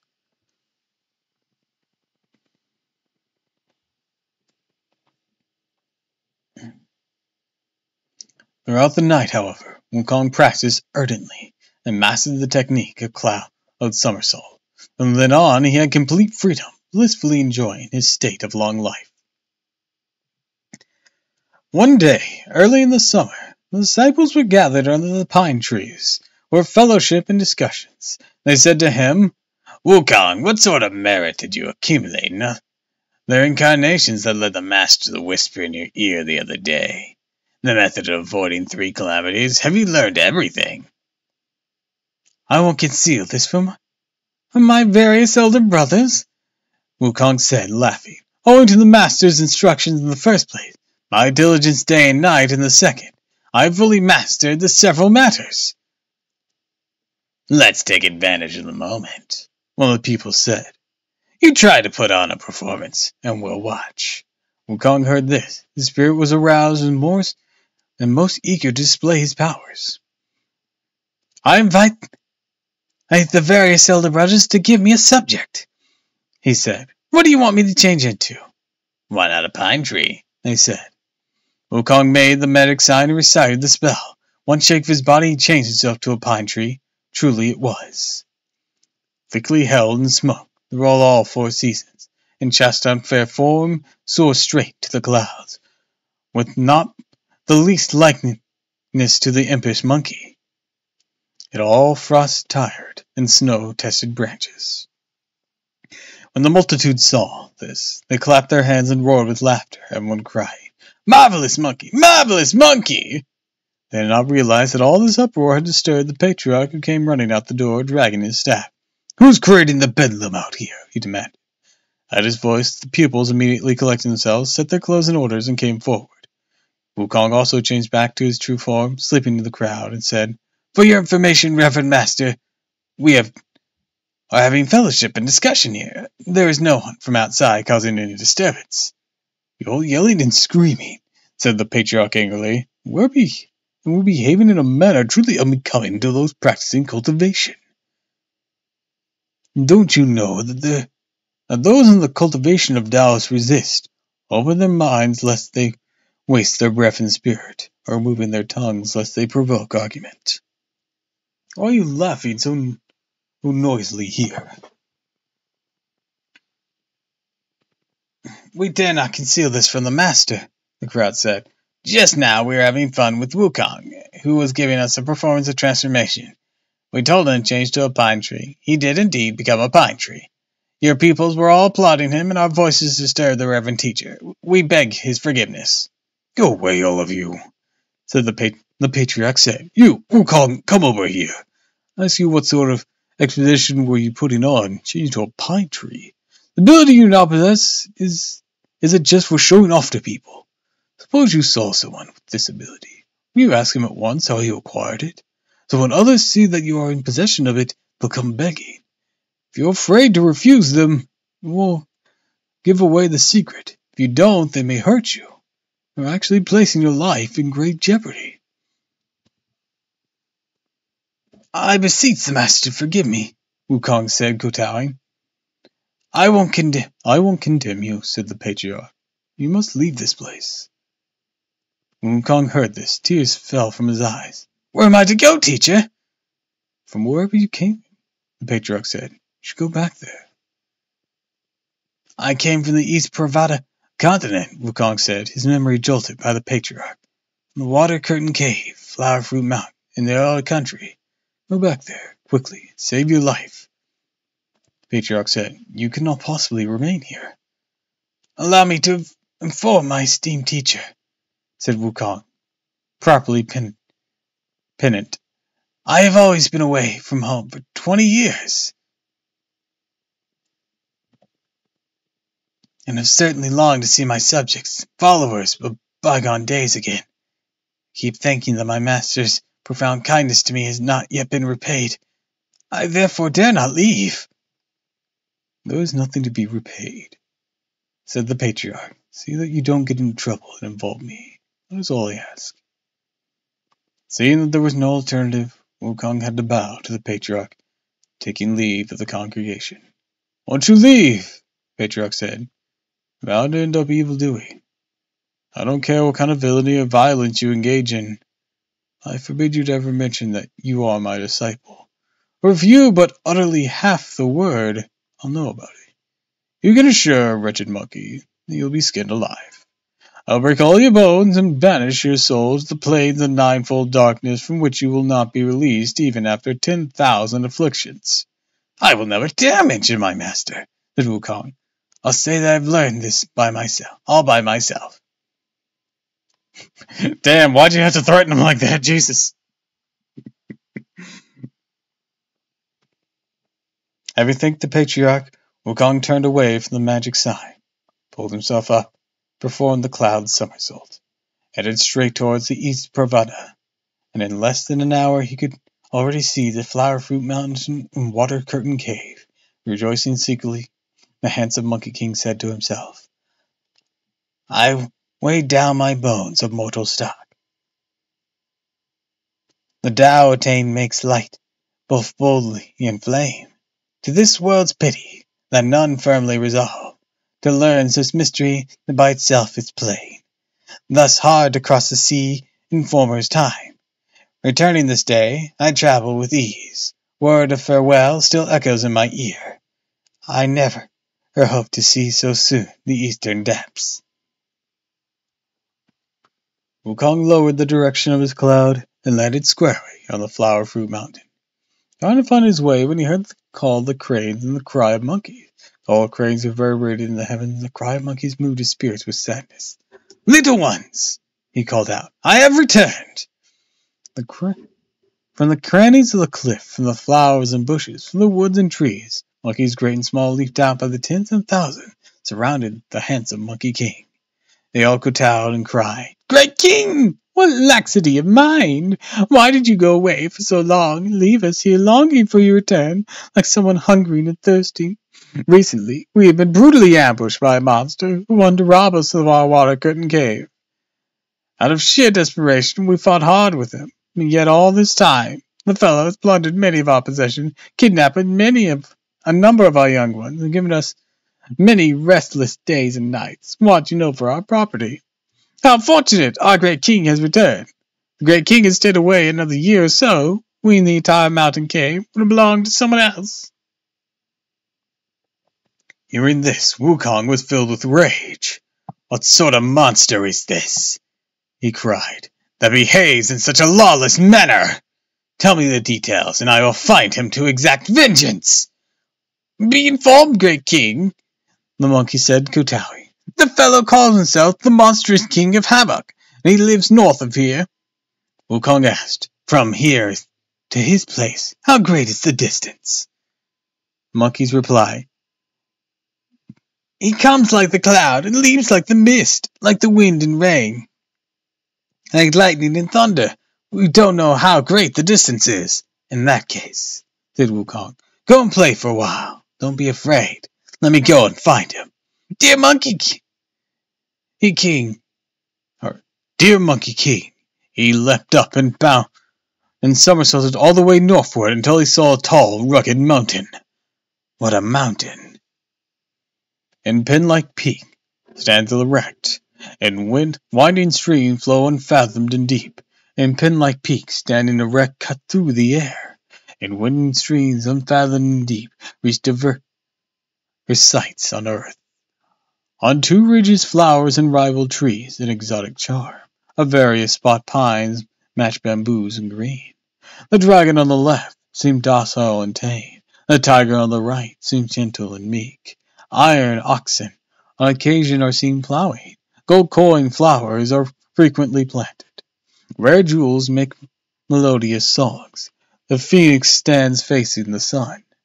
Rocks worn smoothly and shiny, by water placid and bright, appears by turns grotesque and bizarre and fierce, in countless numbers of the world's famous mountains, where flowers bloom and wither, they flourish and die.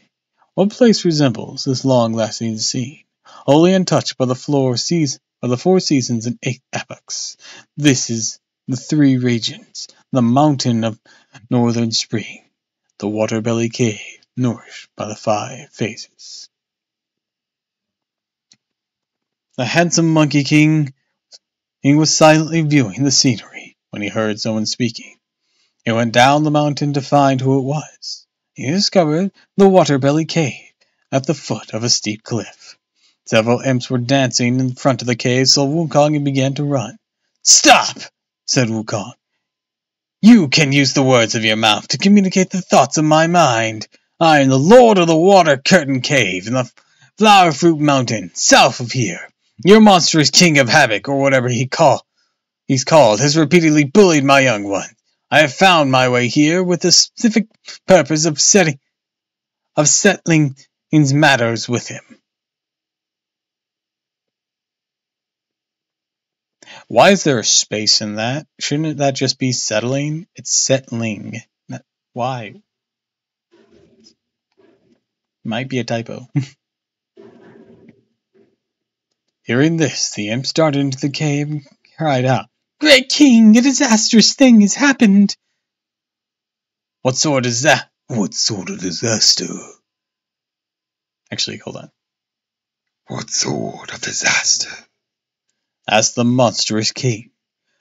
Outside the cave, said the imps. There's a monkey who calls himself the Lord of the Water Curtain Cave in the Flower Fruit Mountain. He says that you have repeatedly bullied his young ones, and that he has come to settle matters with you. Laughing, the monstrous king said, I have often heard those monkeys say they have a great king who's left the family to practice self-cultivation.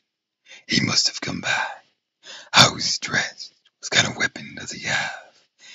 He doesn't have any kind of weapon, the imp said. He is barehanded, wearing a red robe with a yellow sash, and a pair of black boots on. He looks like neither a monk nor layman, neither a Taoist nor a mortal. He is out there making demands with naked hands and empty fists. The Mountain King heard this. He ordered, Give me my armor and my weapons. Sorry, it's no S on that. That was immediately brought out by the imps, and the monstrous king put on his breastplate and helmet, grasped his scimitar, and walked out of the cave with his followers.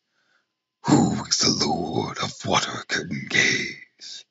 He cried with a loud voice. Quickly opening his eyes to take a look, Wukong saw the monstrous king. Wore on his head a black gold helmet, which gleamed in the sun. On his body a dark silk robe, which swayed in the wind. Lower he had had on a black iron vest, tied tightly with leather straps. His feet were shod in finely carved boots, grand as those of warriors great. 10 spans the width of his waist, 30 feet the height of his frame. He held in his hands a sword. His blade was fine and bright. His name the monster of havoc, of most fearsome form and look. You have such big eyes, reckless monster, but you can't even see, old monkey, the Monkey King shouted. The Monkey King saw him. He laughed and said, "You're not 4 feet tall, nor are you 30 years old." Oh, wait, hold on. When the monstrous king saw him, he laughed and said, "You're not 4 feet tall, nor are you 30 years old. You don't even have a weapon in your hands. How dare you be so insolent, How dare you be so insolent, looking for me to settle accounts?" "You reckless monster," said Wukong. "You're blind indeed. You think I'm small, not knowing that it's hardly difficult for me to become taller. You think I'm without weapons, but my 2 hands can drag the moon down from the edge of heaven. Don't be afraid. Just have a taste of old Monkey's fist." He leapt into the air and aimed a blow smack at the monster's face. Parrying the blow with his hands, the Monster King said, "You are such a midget. I am so tall. You would use your fist, but I have my scimitar. If I were to kill you with it, I would be a laughingstock. Let me put down my scimitar, and we'll see how well you get boxed." "Well said, fine fellow," replied Wukong. "Come on!" The monstrous king shifted his position and struck out. Wukong closed in on him, hurtling himself into the engagement. The 2 of them pummeled and kicked, struggled and collided with each other. It's easy to miss on a long reach, but a short punch is firm and reliable. Wukong jabbed the monstrous king in the short ribs, hit him on his chest, and gave him a heavy punishment with a few sharp blows. The monster stepped aside, picked up his huge scimitar, and aimed it straight at Wukong's head and slashed at him.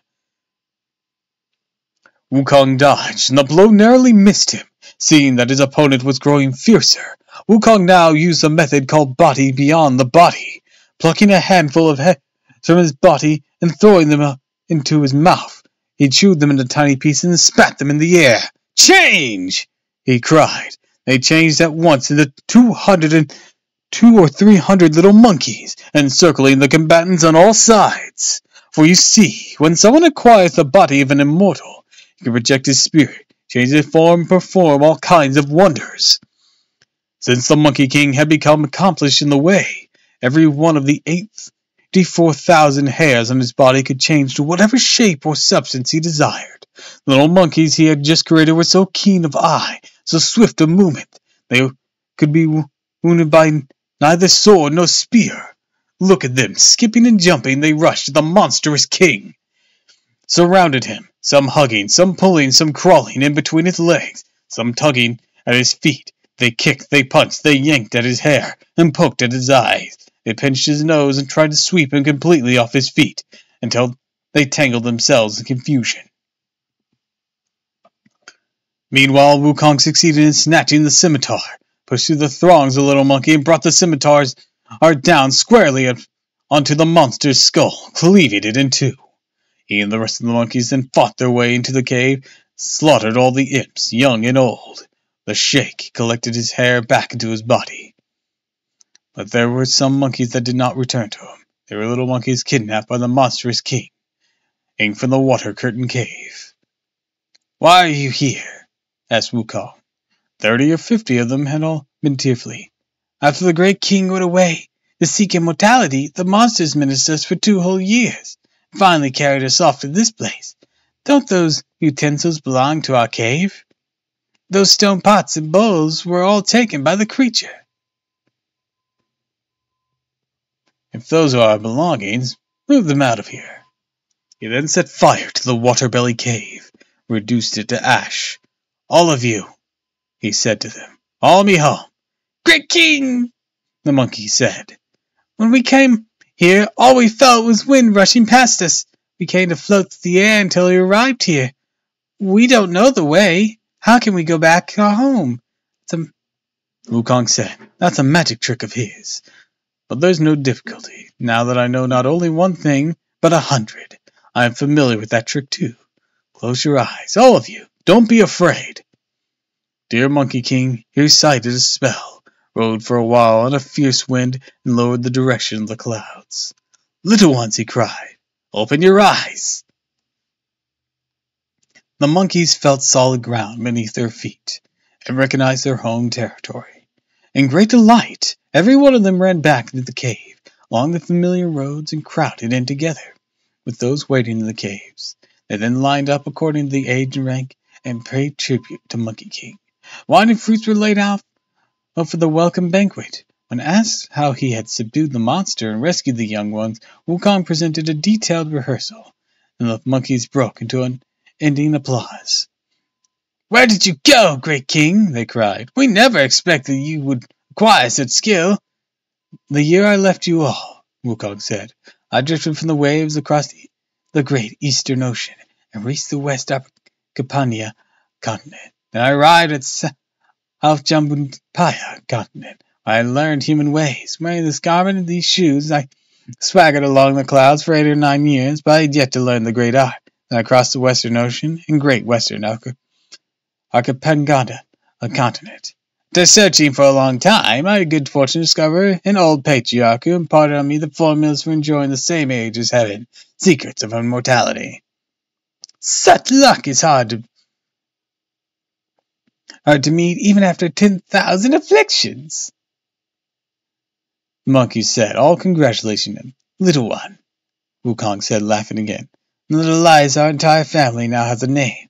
What is the name of the great king? My surname is Sun.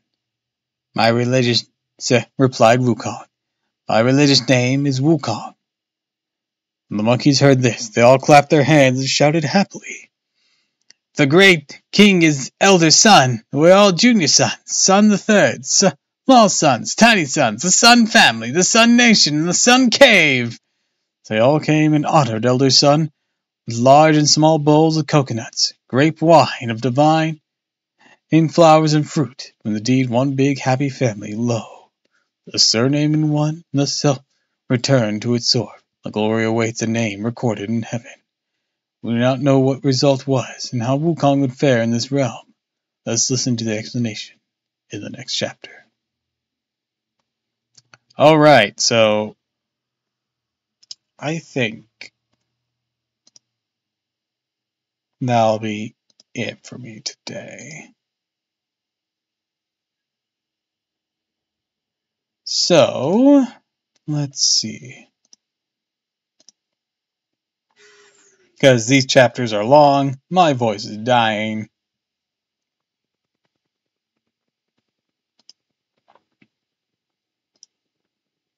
I don't think I can get another one out of me. So let's see about rating someone.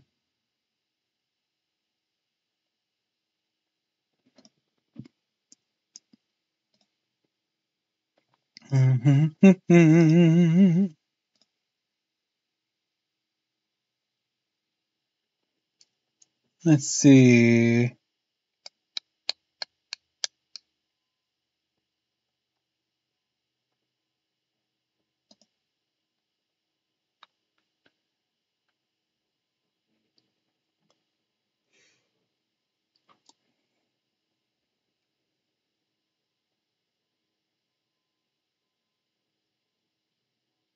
Sorry, my eyes are feeling a bit wonky today. Man, Alice is still going. This is really late for her.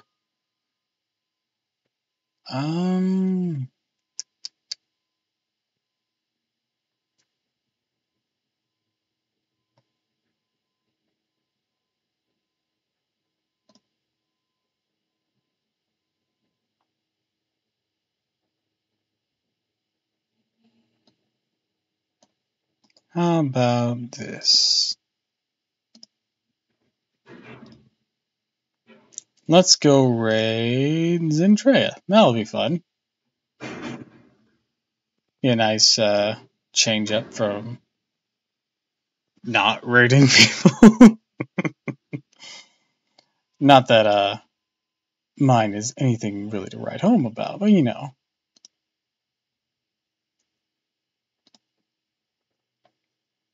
Anyways, looks like they're playing Gary's mod. Keep clicking on the wrong things here. Anyways, so in that case, I'd like to wish you all a fond farewell, and thank you for stopping by. If you like this, of course, follow me on Twitch, Twitter, and YouTube, and if you haven't already, please consider subscribing.